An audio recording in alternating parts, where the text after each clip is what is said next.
بشر حافی حافی حافی حافی ابو نصر بشر بن الحارث بن عبد الرحمن بن عطا المروزی البغدادی المعروف بشر حافی مرو کے ایک گاؤں میں 152 ہجری میں پیدا ہوئے۔ آپ رحمت اللہ علیہ حافی کے لقب سے مشہور ہوئے، جس کا معنی ہے ننگے پاؤں والا۔ لوگوں نے آپ رحمت اللہ علیہ سے ننگے پاؤں چلنے کی وجہ پوچھی تو آپ نے فرمایا کہ توبہ کے وقت ننگے پاؤں تھا، اب مجھے جوتا پہنتے ہوئے شرم آتی ہے۔ تاریخ کے مطابق بشر حافی نے امام موسیٰ کاظم رحمت اللہ علیہ کے کلام سے متاثر ہو کر توبہ کی۔ اپنی جوانی کے ایام میں وہ بغداد میں لہو و لعب میں مشغول رہتے تھے۔ ایک دفعہ امام موسیٰ کاظم رحمت اللہ علیہ ان کے گھر کے قریب سے گزر رہے تھے کہ اس موقع پر ان کے گھر کے اندر سے ناچ گانے کی آوازیں آ رہی تھیں۔ امام موسیٰ کاظم رحمت اللہ علیہ نے ان کے گھر سے باہر آنے والی ایک کنیز سے پوچھا کہ اس گھر کا مالک آزاد شخص ہے یا غلام؟ کنیز نے جواب دیا وہ ایک آزاد شخص ہے۔ امام رحمت اللہ علیہ نے فرمایا تم ٹھیک کہتی ہو، اگر یہ غلام ہوتا اپنے آقا سے خوف کھاتا۔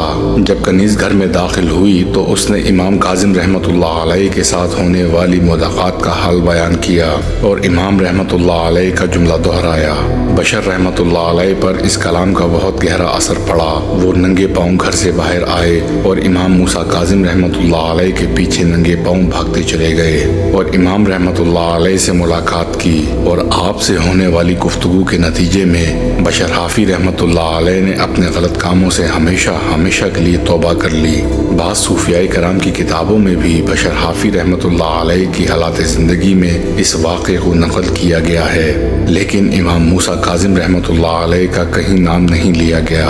بعض دیگر کتابوں میں حافی رحمت اللہ علیہ کا وجہ تسمیہ کچھ اور بیان ہوا ہے۔ بشر حافی رحمت اللہ علیہ نے فرمایا ایک مرتبہ میں کہیں جا رہا تھا، اچانک میری نظر زمین پر پڑے ہوئے کاغذ کے ایک ٹکڑے پر پڑی۔ اس کاغذ پر میرے پروردگار کا نام لکھا ہوا تھا۔ یہ دیکھ کر میں تڑپ اٹھا کہ میرے پروردگار کے نام کی بے حرمتی ہو رہی ہے۔ میں نے فوراً بصد عقیدت و احترام وہ کاغذ کا ٹکڑا اٹھایا اور سیدھا نہر کی طرف چل دیا۔ وہاں جا کر اس کاغذ کے ٹکڑے کو اچھی طرح دھویا۔ اس وقت میرے پاس 5 دانق تھے۔ میں نے 4 دانق کی خوشبو خریدی اور بقیہ 1 دانق سے عرق گلاب خرید کر اور بڑی محبت و عقیدت سے اس کاغذ پر خوشبو ملنے لگا جس پر میرے پاک پروردگار کا نام لکھا ہوا تھا۔ پھر اس کاغذ کو عرق گلاب میں ڈال کر ایک متبرک مقام پر رکھ کر اپنے گھر چلا آیا۔ جب رات کو سویا تو کوئی کہنے والا کہہ رہا تھا اے بشر حافی، جس طرح تو نے ہمارے نام کو معطر و مطہر کیا ہے اس طرح ہم تیرا ذکر بھی بلند کریں گے۔ جس طرح تو نے اس کاغذ کو دھویا جس پر ہمارا نام لکھا تھا اسی طرح ہم بھی تیرے دل کو خوب پاک کر دیں گے اور تیرا خوب چرچا ہوگا۔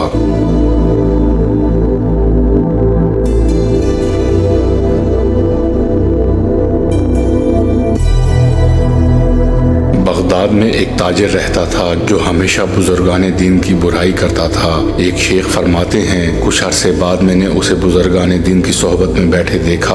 اس تاجر نے اپنا سارا مال و متاع ان بزرگان دین کی خدمت میں خرچ کر دیا۔ میں نے اس سے پوچھا تم تو بزرگان دین اور صوفیاء کرام سے بغض رکھتے تھے، پھر یہ انقلاب کیسا؟ تاجر نے جواب دیا میں نے ایک دن جمعہ کی نماز پڑھی، میں نے حضرت بشر حافی رحمت اللہ علیہ کو دیکھا کہ سرعت کے ساتھ جامع مسجد سے نکل کر جا رہے تھے۔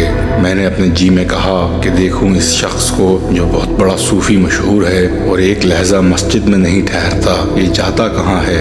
اس نے بازار میں نان بائی سے نرم نرم روٹیاں خریدی۔ میں نے اپنے دل میں کہا یہ صوفی ہیں اور نرم نرم روٹیاں خریدتے ہیں۔ پھر کبابی سے 1 درہم کے کباب خریدے۔ میرا غصہ اور زیادہ ہوا۔ وہاں سے وہ حلوائی کی دکان پر آئے اور 1 درہم کا فالودہ خریدا۔ میں نے سوچا کہ جب یہ کھانے بیٹھے گا تو اس پر عیش تلخ کر دوں گا۔ آپ رحمت اللہ علیہ نے جنگل کا راستہ لیا۔ تاجر کہتا ہے مجھے خیال آیا کہ بشر حافی کو کسی سبزہ زار کی تلاش ہے، وہ وہاں بیٹھ کر کھانا کھائیں گے، چنانچہ میں بھی ان کے پیچھے پیچھے ہو لیا۔ وہ عصر تک چلتے رہے۔ عصر کے وقت ایک گاؤں میں پہنچے اور ایک مسجد میں داخل ہو گئے۔ مسجد میں ایک مریض تھا، اس کے سرہانے بیٹھ کر بڑی مروت سے اسے کھلانے لگے۔ میں گاؤں دیکھنے کے ارادے سے مسجد سے باہر نکلا اور تھوڑی دیر کے بعد واپس لوٹا تو انہیں نہ پایا۔ میں نے ان سے پوچھا کہ بشر رحمت اللہ علیہ کہاں ہیں؟ اس نے کہا کہ وہ بغداد کو لوٹ گئے ہیں۔ میں نے دریافت کیا کہ بغداد کا یہاں سے کتنا فاصلہ ہے؟ اس مریض نے جواب دیا تقریباً 40 فرسخ یعنی 5 منزلیں۔ میں نے کہا انا للہ و انا الیہ راجعون، میں نے اپنے اوپر یہ کیا مصیبت ڈال لی؟ نہ میرے پاس اتنے دام ہیں کہ کوئی سواری کرایہ پر کروں، نہ اتنی طاقت ہے کہ اتنی دور چل سکوں۔ اس مریض نے کہا ان کے واپس آنے تک یہاں قیام کرو۔ چنانچہ آئندہ جمعہ تک وہیں پڑا رہا۔ بشر رحمت اللہ علیہ عین اسی وقت پہنچے اور ان کے پاس مریض کے لیے اسی طرح خوراک تھی۔ جب مریض کو کھانا کھلا چکے تو اس نے کہا اے ابو نصر، یہ شخص تمہارے ساتھ گزشتہ جمعے آیا تھا اور ہفتہ بھر سے یہیں مقیم ہے، اسے ٹھکانے پر پہنچا دو۔ سوداگر کہتا ہے کہ انہوں نے غصے سے مجھے گھورا اور کہا تو کیوں میرے ساتھ آیا تھا؟ تاجر نے جواب دیا کہ مجھ سے خطا ہو گئی۔ بشر حافی رحمت اللہ علیہ نے فرمایا اٹھو اور چلو۔ میں ان کے پیچھے مغرب تک چلا۔ جب ہم شہر کے قریب پہنچے تو انہوں نے فرمایا کہ تیرا محلہ کون سا ہے؟ میں نے کہا فلاں محلہ ہے۔ اس پر فرمایا اچھا جاؤ، پھر کبھی ایسا نہ کرنا۔ جب سے میں نے توبہ کی اور ان کی صحبت اختیار کی۔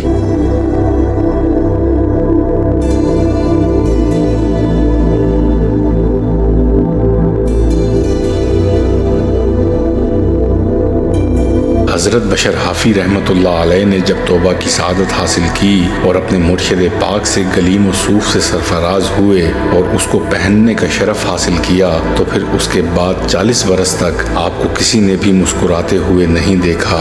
لوگوں نے ایک مرتبہ آپ سے پوچھا یا حضرت 40 برس ہو چکے ہیں لیکن آپ کے لبوں پر کبھی مسکراہٹ نہیں آئی۔ آپ نے ارشاد فرمایا میرے مرشد نے جب سے مجھے یہ گلیم و صوف پہنائی ہے میں حیرت کے عالم میں ہوں اور مجھے اپنی خبر نہیں رہی۔ میرے مرشد نے اپنا کام سر انجام دیا، اب مجھ پر لازم ہے کہ میں اس گلیم و صوف کے حق کو پورا کروں اور اس گدڑی کو پہننے کے بعد جو کچھ انہوں نے نہیں کیا میں بھی نہ کروں، ورنہ کل قیامت کے روز اسی گلیم کو سیاہ ناک بنا دیا جائے گا اور میری گردن میں ڈال دیا جائے گا۔ بس اے درویش، گدڑی پوش کے لبوں پر مسکراہٹ کیسے آ سکتی ہے؟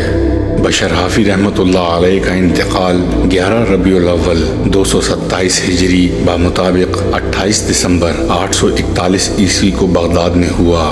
بشر حافی رحمت اللہ علیہ کے انتقال کے بعد ایک اللہ والے نے خواب میں دیکھا اور پوچھا کہ اللہ تعالیٰ نے آپ کے ساتھ کیا معاملہ فرمایا؟ بشر حافی رحمت اللہ علیہ نے فرمایا کہ مجھے میرے مالک نے بخش دیا اور فرمایا کہ اے بشر، کیا تجھے مجھ سے شرم نہیں آتی کہ تو مجھ سے اس قدر ڈرتا ہے؟